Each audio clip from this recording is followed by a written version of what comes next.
ऐसे जितने गोबर उठावे उतनी बिंदी मेरे मुंह पे लगा दियो, फिर मैं जाके मैया तक गिनवा लूंगा और उतनो तो को बता दूंगा, उतनो माखन दे दियो।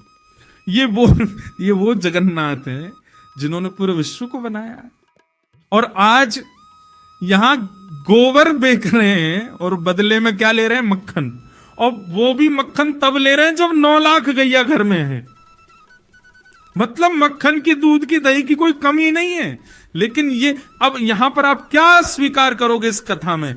क्या भगवान लोभी है? नहीं, प्रेमी है। इससे उस गोपी को भी सुख मिल रहा है और ठाकुर जी को भी आनंद आ रहा है। अब गोपी उठा रही है और उठा करके लाल जी के माथे पे एक बिंदी लगा दे। अब सोचो ठाकुर जी कैसे लग रहे होंगे, हैं? सांवरे से ठाकुर जी, सिर पर मोर पंख पहने हैं, तिलक लगाए हैं, नन्हे से पीतांबरी पहने और गोबर की बिंदी लगवा रहे हैं अपने मुख पे। गोरोचन तिलक किए और गोपी बार बार आवे, मक्खन उठावे, एक बिंदी और लगा जाए। और गोपी को इतना सुख लग रहा है, इतना आनंद आ रहा है ठाकुर जी को ऐसे गोबर की बिंदियों में देख के। और ठाकुर जी बिल्कुल सीरियस होके देख रहे हैं उसको, कहीं जागा नहीं ले जाए। जैसे ही गोबर उठावे तो रुक, लगा बिंदी लगा यहाँ पे, वो बिंदी लगा जाए।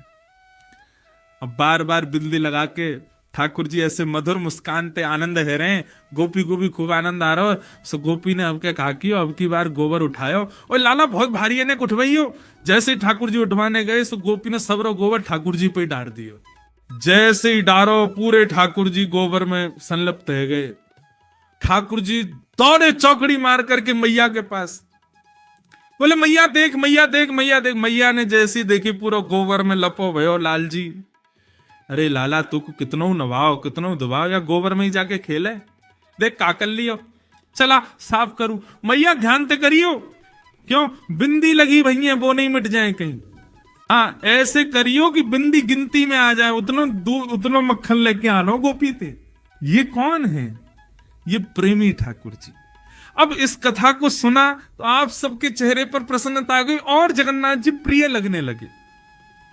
नारद जी कह रहे हैं, व्यास जी आपने सब जगह भगवान को भगवान बना दिया, लेकिन वो प्रेम भी करते हैं और हमारे प्रेमी भी बन सकते हैं। आपने कहीं नहीं लिखा, इसलिए आपका हृदय शांत है। ऐसा कुछ लिखो जिसको सुनने पढ़ने के बाद में सुनने वाला ठाकुर जी को भगवान ना माने, ठाकुर जी को अपना प्रेमी माने। जो संबंध वो संसार में बनाता है, भाई बंधु सखा मित्र माता पिता पति पत्नी, ये सारे संबंध वो ठाकुर जी से बनावे। ऐसा कोई ग्रंथ लिखो जिसको पढ़ने के बाद में ठाकुर जी हमारे लगने लगे।